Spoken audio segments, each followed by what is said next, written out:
What's going on, y'all? Your boy Darius here, back in for another video. This time I'm here with my review of Obsession. It's the latest horror flick, or one of the latest horror flicks. There's a few of them out right now. None that I don't think are as good as this one, Obsession. It's directed by a YouTuber, I believe, who I'm not familiar with. Let me actually look up the YouTuber so I can give him proper credit for this film that he made here. All right. Let's see, who's the director? Curry Barker. So, let me see. He's part of a internet sketch comedy duo. That's a Bad Idea alongside Cooper Tomlinson. So he directed at least one movie before. Yeah. So it seems like I got his YouTube, or got his Wikipedia thing up here. Yeah. So they make short comedy and horror films for YouTube. So it's cool. I mean, like, he's done like some acting stuff here and there, but again, we got ourselves another YouTube guy, another YouTube person. You know, it's been a reoccurring thing lately. I feel like past year or so, right? You've had was it Shelby Oaks with Chris Stuckman, which I know didn't do well and a lot of people didn't really like. Iron Lung from Markiplier, which I liked the movie. I mean, it's not the best, not great, but like I enjoyed myself, and kudos to these YouTubers putting their stuff out there, like using their following to make these films and putting them out there, right? Doing much better than I am in terms of my like creative goals and ambitions in that regard, right? And then I think this week we have Backrooms from the guy who actually made the Backrooms, the Backrooms short film, like the first one, and I think he's made some other ones too. But that's coming out this week, so yeah. Don't look at this and be like, oh, it's just a YouTuber movie. I'm not gonna go watch that. No, please watch it, because it is actually a really good, horrifying and terrifying horror film that, Jesus Christ, I am gonna have trouble sleeping tonight. This shit is scary. This shit is unnerving, unsettling, and it's not a jump scare fest. I feel like a lot of times, horror has gotten the reputation.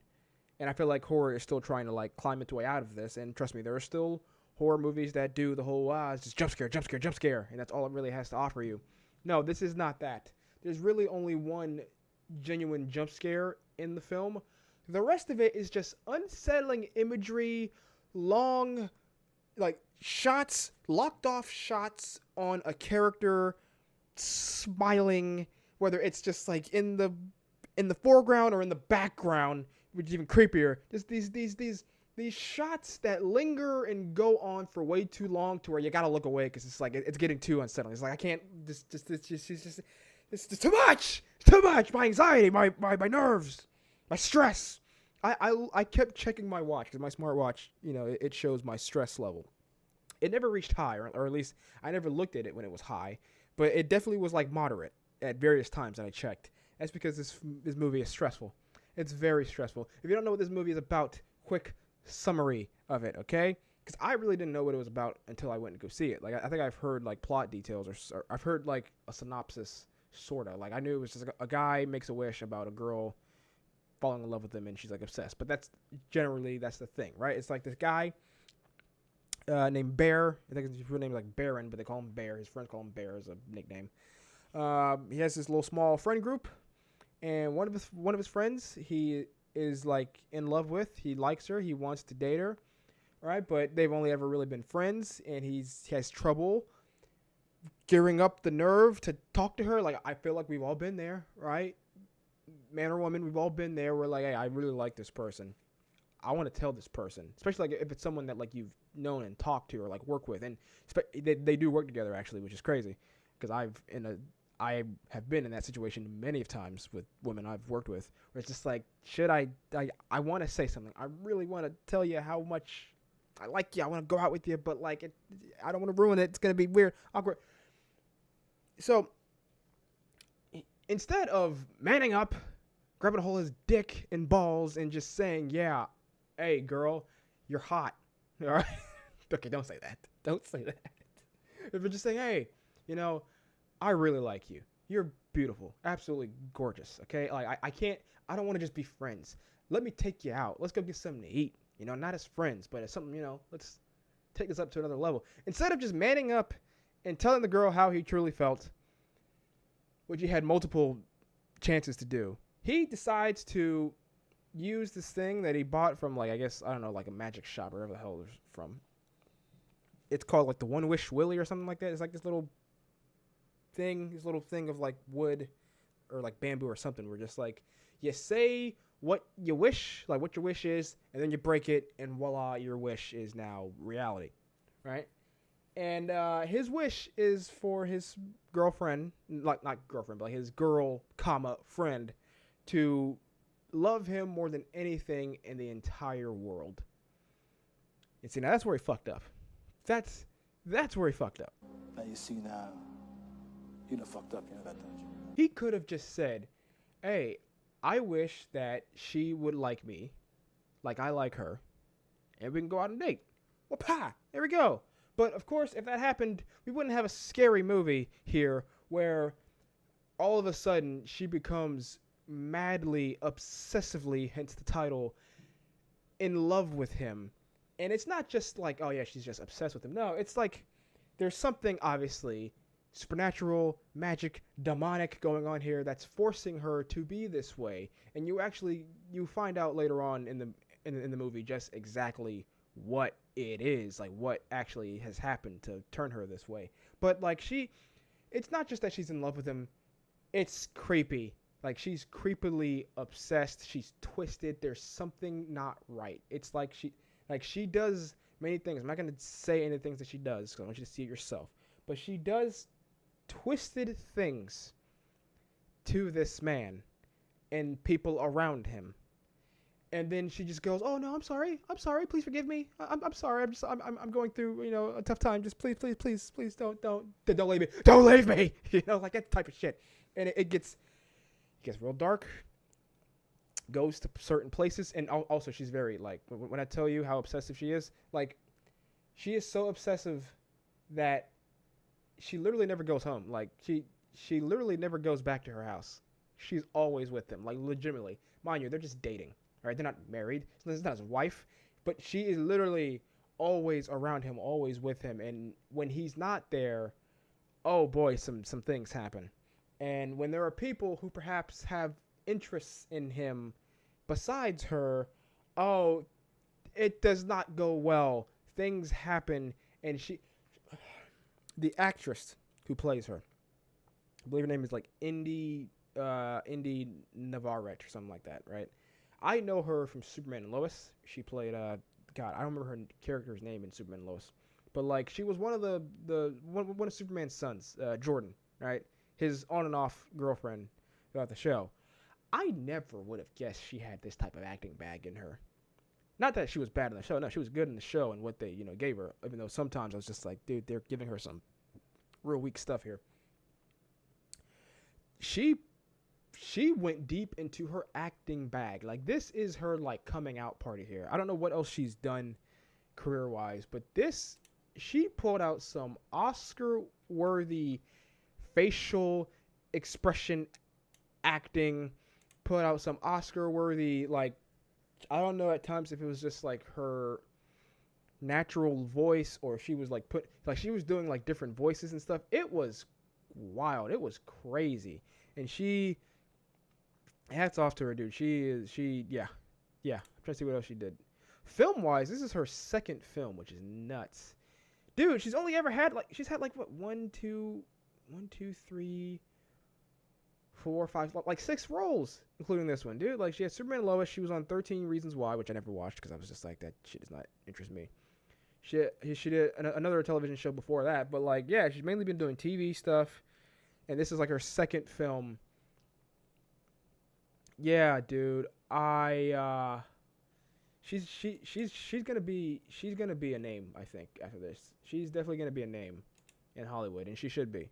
Like, they need to, someone, one of these franchises, Marvel, DC, snap her up, dude. Like, honestly, the performance she gives here, she would, if you dye her hair red or give her a red wig, she could be a killer, Poison Ivy.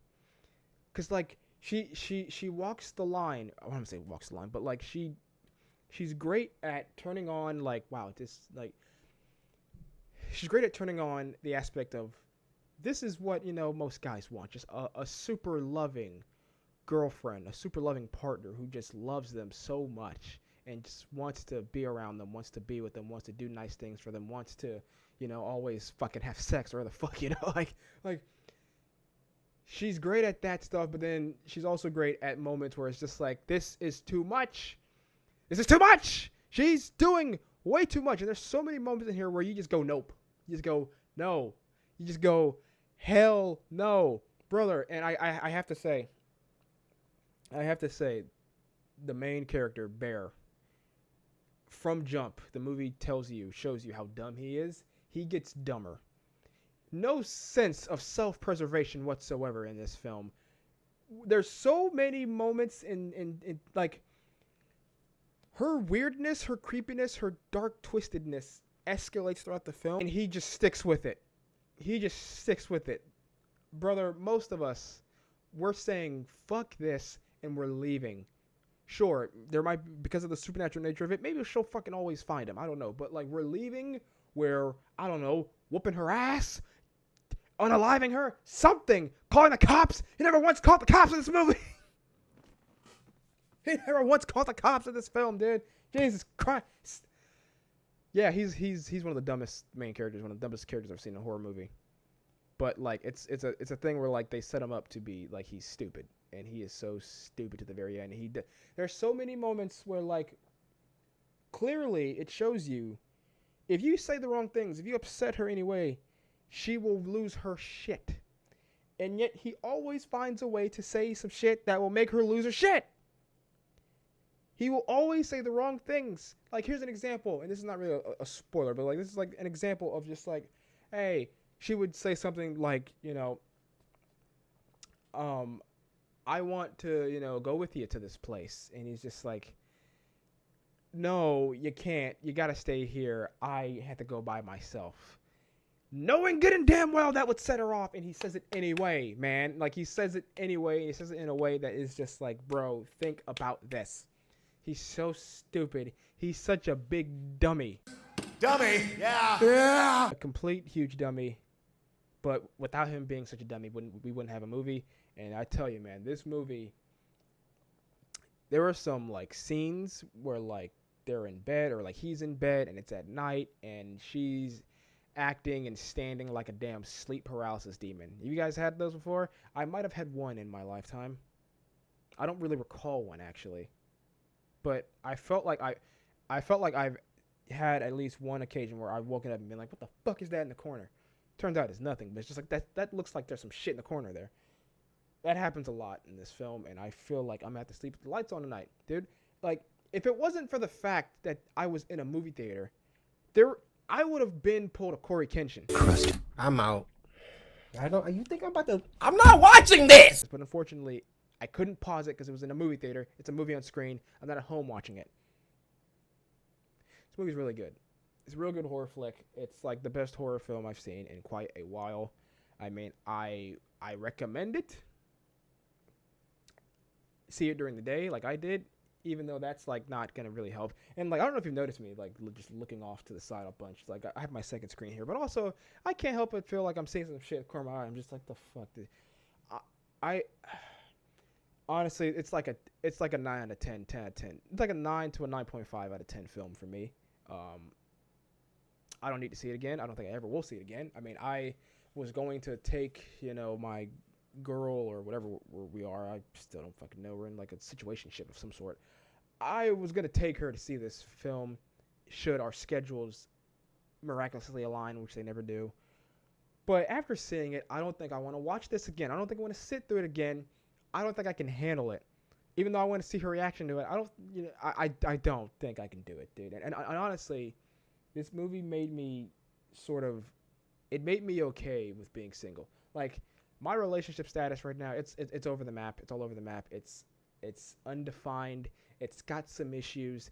And I'm at the point in it where I'm just like, if it ends, it ends. Ivan Drago, if he dies, he dies. I'm at that point with the relationship.